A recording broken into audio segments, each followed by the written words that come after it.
क्या आपने कभी गुस्से में आकर ऐसा कोई फैसला लिया है जिसके परिणाम आपको सालों तक भुगतने पड़े हों?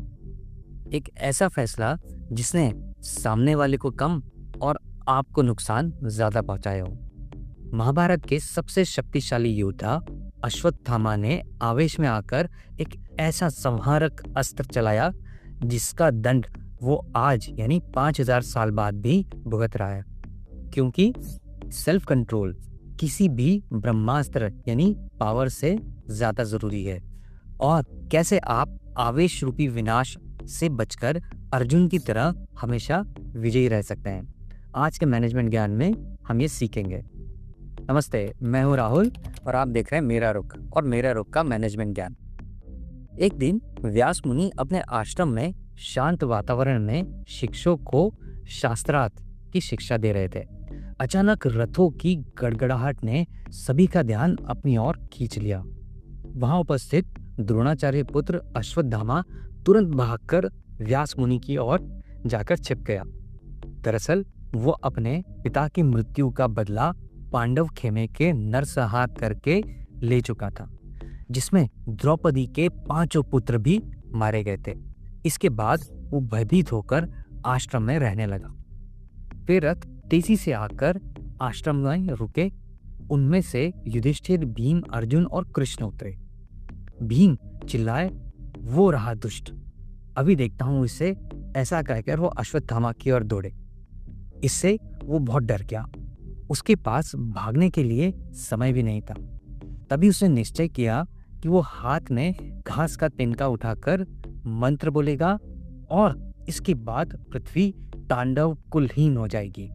ऐसा कहकर उसने ब्रह्मास्त्र को छोड़ दिया। उसके ऐसा करते ही वो तिनका जोर जोर से अग्नि उगलने लगा। इससे चारों ओर कालीमा छाने लगी। हवा की गति बढ़ गई। तिनके में से अनेक शस्त्र अस्त्र छूटने लगे, जिनकी तीव्र ध्वनि से आकाश गूंजने लगा। ये देखकर कृष्ण बोले, अर्जुन, इस दुष्टात्मा ने ब्रह्मास्त्र का प्रयोग किया है। इसका ज्ञान तो तुम्हें होगा ही, अतः तुम आत्मरक्षा के लिए इसका प्रयोग करो, क्योंकि इसे सिर्फ ब्रह्मास्त्र द्वारा ही रोका जा सकता है।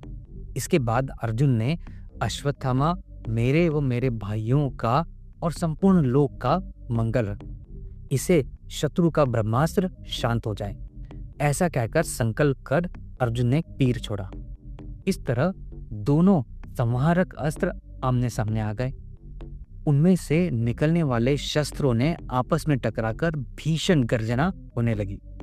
महाविनाश आरंभ हो चुका था। ये देखकर व्यास मुनि से रहा नहीं गया। उन्होंने दोनों पक्षों को फटकारा और अपने अपने ब्रह्मास्त्र वापस लेने को कहा। इस पर अर्जुन ने तुरंत अपना ब्रह्मास्त्र वापस ले लिया, लेकिन अश्वत्थामा को उसे वापस लेना नहीं आता था। मुनि ने समझाने पर उसने अस्त्र का लक्ष्य अभिमन्यु की पत्नी उत्तरा के गर्भ में पल रहे बच्चे की ओर मोड़ दिया। इस पर कृष्ण बोले, इस अस्त्र का वार भले ही अचूक हो, लेकिन मैं उस बालक को पुनर्जीवित कर दूंगा। फिर वे अश्वत्थामा से बोले, तुम्हारे पाप की सजा यह है कि तुम अनंत काल तक पृथ्वी पर भटकोगे।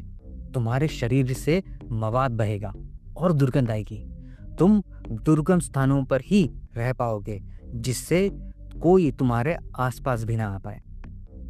दोस्तों, अगर इस कहानी के मैनेजमेंट ज्ञान पर नजर डालें तो अश्वत्थामा आज भी भटक रहा है। और क्यों ना भटके, उसका दोष अक्षम्य था।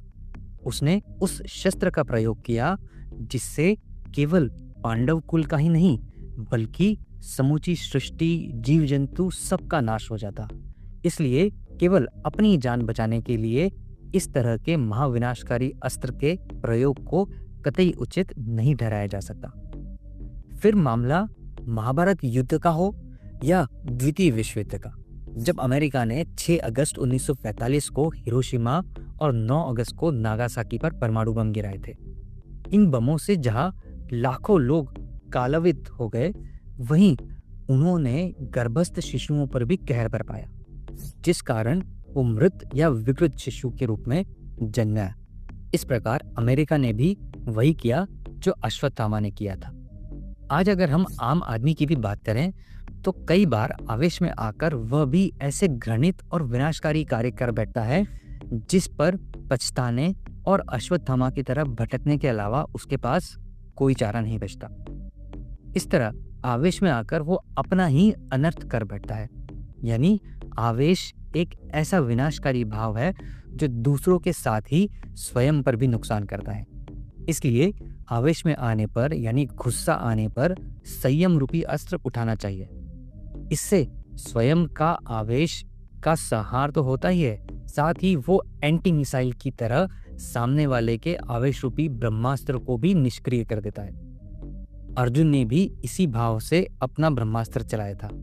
यदि आप भी ऐसा ही करेंगे तो आपको भी अश्वत्थामा नहीं बनना पड़ेगा। दोस्तों, अश्वत्थामा का भटकना इस बात का प्रमाण है कि शक्ति का प्रयोग गुस्से में आकर नहीं करना चाहिए, बल्कि उत्तरदायित्व के साथ करना चाहिए। चाहे वो महाभारत का ब्रह्मास्त्र हो, हिरोशिमा का परमाणु बम या आज के ऑफिस की एक छोटी सी ईमेल। विनाशकारी परिणाम तभी आते हैं जब आप केवल अपनी जान बचाने या बदला लेने के लिए उसका प्रयोग करते हैं।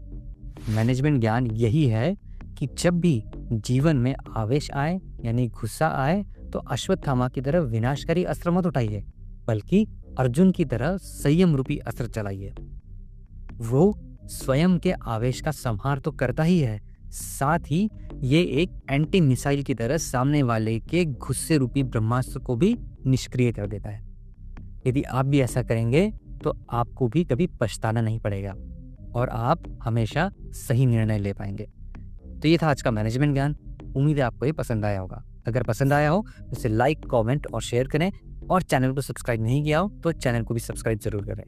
मिलेंगे अगले बुधवार सुबह 8 बजे एक नई कहानी, एक नए मैनेजमेंट ज्ञान के साथ। तब तक अपना और अपने अपनों का ख्याल रखिए। धन्यवाद।